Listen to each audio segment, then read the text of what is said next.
So again, boys and girls, today it is January 14th, 21, day 14, and we are our the title for our lesson is Infer Character Beliefs, and that's going to be on page 13, okay? That's going to be on page 13. So go ahead and write that down. If you're watching this video and you need more time, please, if you're watching the recording, of course, press pause so you can catch up. All right, we're moving on. Here we go. Go to page 13. Remember, I'm going to leave an empty page for, this is what we did yesterday, page 11, and today we are going to do page 13. So I'm going to skip this back page, which I would call it page 12. I'm going to skip this back page, page 12, and then I'm going to flip the page over here and go and call this page 13. And of course, my date's going to be 01/14/21. That's my date. And the title of this page is going to say Character Beliefs. Character beliefs. And right down the middle of this page, I'm just going to draw a line, right? I'm going to skip one line. You see how that line's there? I'm going to skip one line and then I'm going to start it from there. I think middle is about right here for me. So you find the middle of your page and then just go all the way down.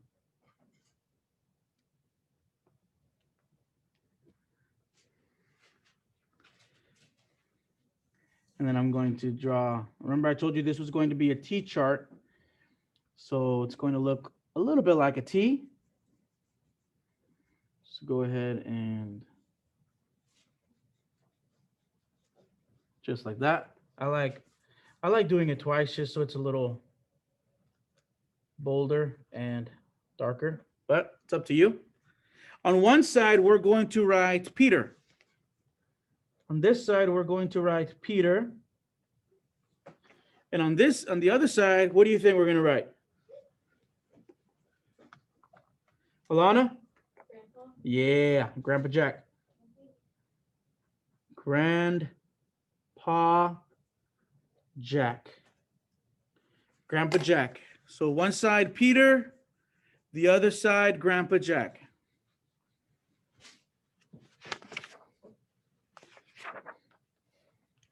So boys and girls, today I am going to teach you that good readers use clues in the story to help them understand what each character believes.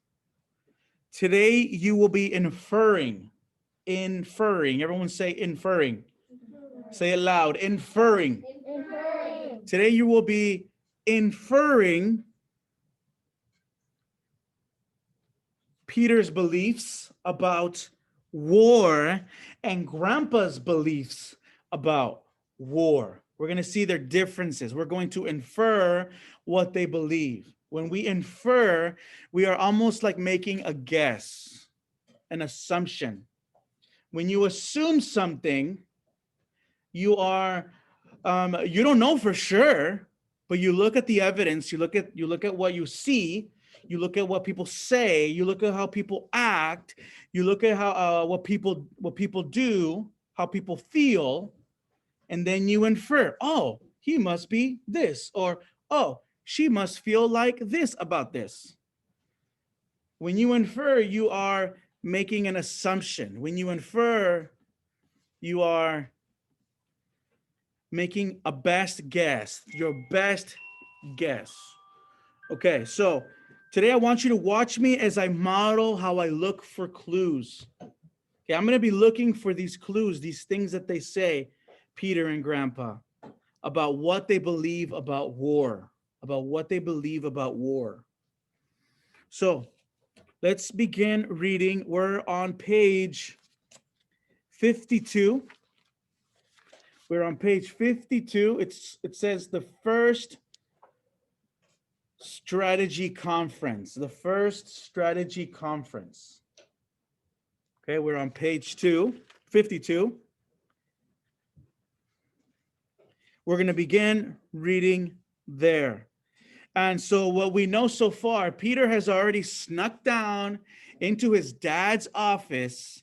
He's already snuck down. He's used his dad's typewriter, and he wrote a note because he did not want the note to be in his own handwriting.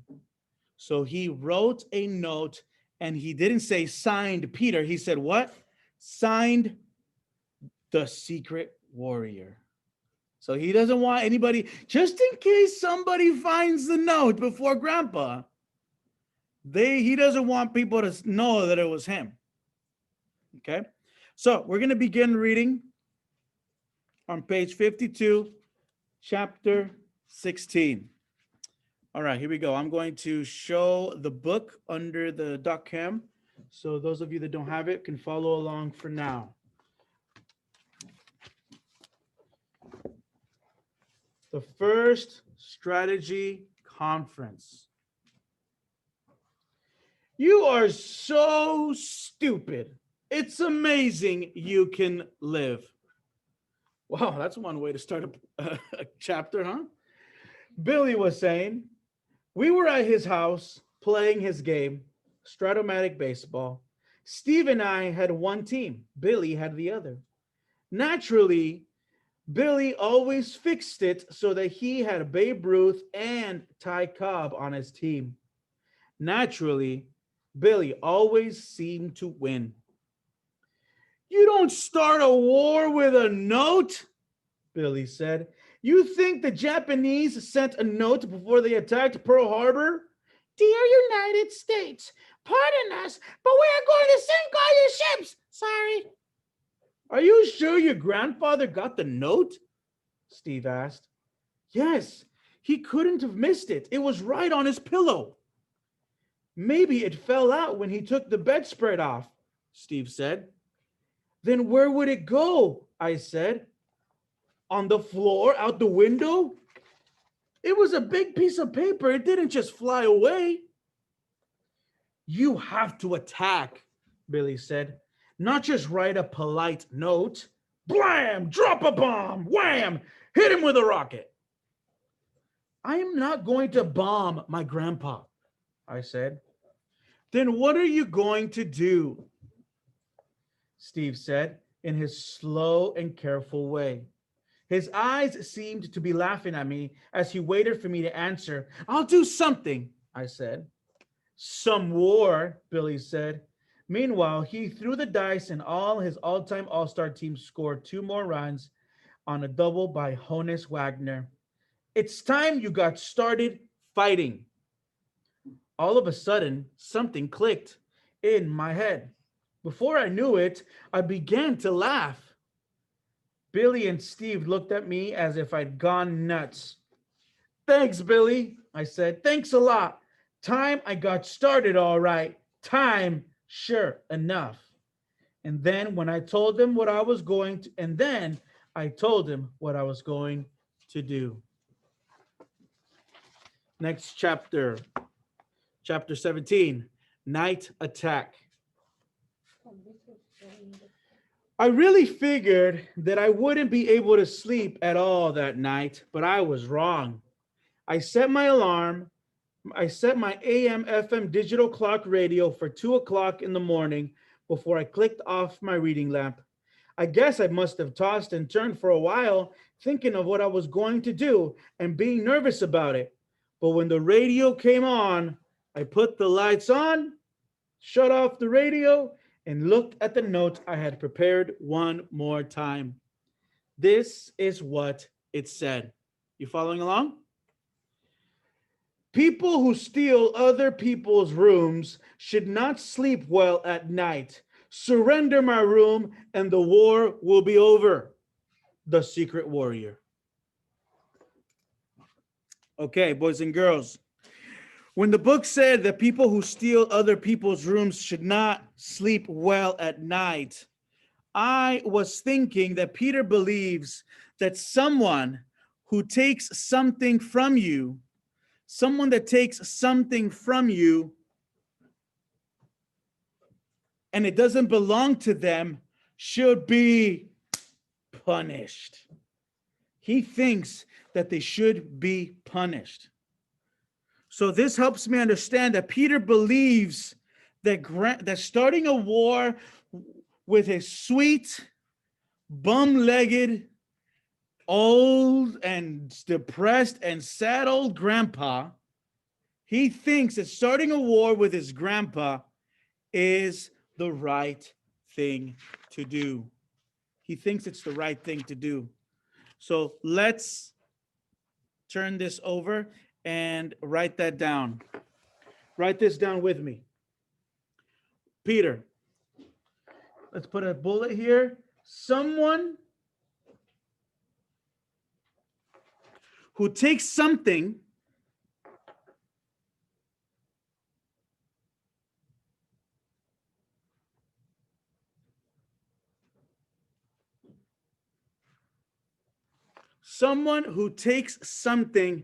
that doesn't belong to them, that doesn't belong to them, should be punished.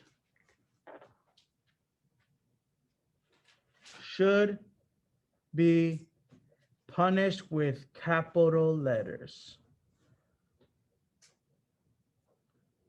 And an exclamation mark.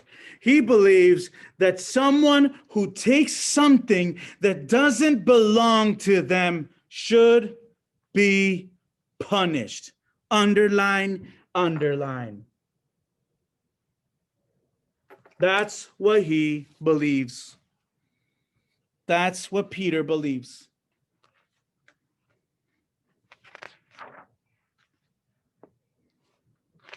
I'll let you write that down for a second.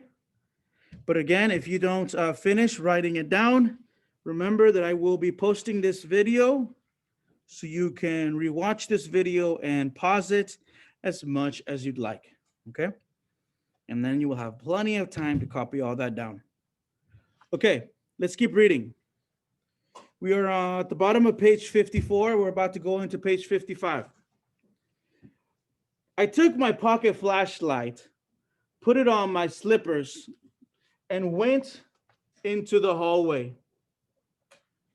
Down the stairs to the second floor, I sneaked, slow and careful, trying not to make any noise. The house was so quiet, it was weird. At the bottom of the stairs, I paused for a moment. My heart was beating thump-a-thump, very loud in my chest. To tell you the truth, I felt uncertain about what I was about to do to Grandpa. But to get back what was mine, I had to fight. All's fair in love and war, somebody said. I hoped he wasn't the same guy who said, respect your elders. So, Peter just said that he believes in all is fair in love and war. So when he said that, that makes me believe, I'm going to infer, I'm going to assume, I'm going to guess that because Peter is doing all of this, that he believes that war is fair. So write that down, skip a line between the one that we just did and right here. And then we're going to write another bullet. Peter believes war is fair. Peter believes war is fair. Write that down. Let's keep reading. We are in the middle of page 55. He believes that war is fair. I sneaked down the hallway like a thief in the night, tiptoeing past My parents' closed bedroom door and then Jennifer's. Outside of my old room, I stepped around the floorboard that always creaked so loud. Then I turned the doorknob as slowly as I could, opened the door, and went into the room. Even in the dark, I could see that Grandpa was lying on his back under the covers, fast asleep. He was breathing slow and steady, or sorry, and easy, making a little whistling noise that ended in a snore.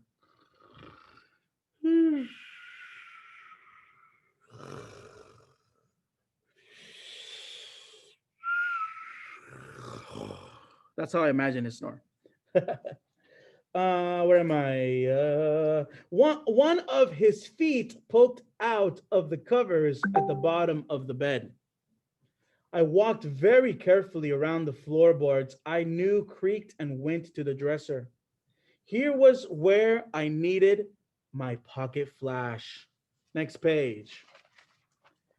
I covered it with one hand and made sure the light went only on the little electric clock on top of the dresser. This was the nasty part. Are you ready? I took the little clock and turned the alarm arrow so it pointed to 3 o'clock. I have to tell you that when the arrow went past 2 o'clock and made such a loud click, I almost jumped a foot in the air. Be brave, secret warrior, I told myself. Then I pulled out the alarm button on the back of the clock, set down my notes smack on top of the dresser where even a blind man could see it, and got myself out of the room in a hurry. Upstairs, I jumped into bed, turned out the light, and settled under the covers to see what was going to happen.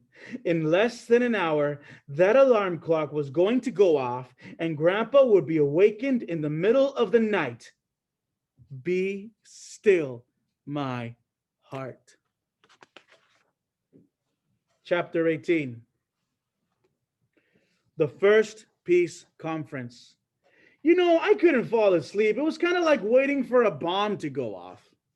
I watched the seconds and minutes flip down on my digital clock radio. At 2:58 on my clock, I heard the alarm clock go off in Grandpa's room downstairs. It sounded like an angry bee buzzing, and it kept buzzing for about a minute. Then I heard Grandpa get out of bed, and the alarm stopped. Almost holding my breath, I waited. Now Grandpa would find the note. Then what would he do?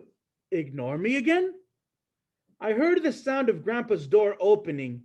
Was he coming up here? Yes! Now I could hear the creaking of the wooden stairs as his slippered feet came slow and limping upstairs. I got down under the covers and pretended to be asleep. Alana, you can go with Miss Height now. Recess starts in a couple minutes. Come back and see me. My door opened. I heard Grandpa come. Across the stand next to my bed, Pete, he whispered. I kind of groaned a little, like I was asleep and having a dream. Grandpa sat down on the edge of the bed. I felt his hand on my shoulder, shaking me gently. Pete, come on, boy. I know you're not sleeping. All right, boys and girls, put your bookmarks in right here. Put your bookmarks in right here. We're gonna have to find out. We're gonna have to find out what happens tomorrow. His grandpa just caught him. Well, not caught him. Obviously, Peter wanted him to see the notes, but his grandpa is finally going to talk to him about the war. Okay, everyone that's online, thank you so much for joining us. Thank you for coming. Have a great day. Don't forget, if you are C group, if you are online only, you have your meetings with Mrs. Manring later. If you are A or B, don't forget, you have Sarmiento and Mrs. Cerda's class today. You have Sarmiento at, let's see, Jose, if you're an A group, Helen, A group, You have Sarmiento at 1:35 to 2:15. And then you have Mrs. Cerda at 2:30. Okay. We'll see you later, boys and girls. Have a great day. See you next time.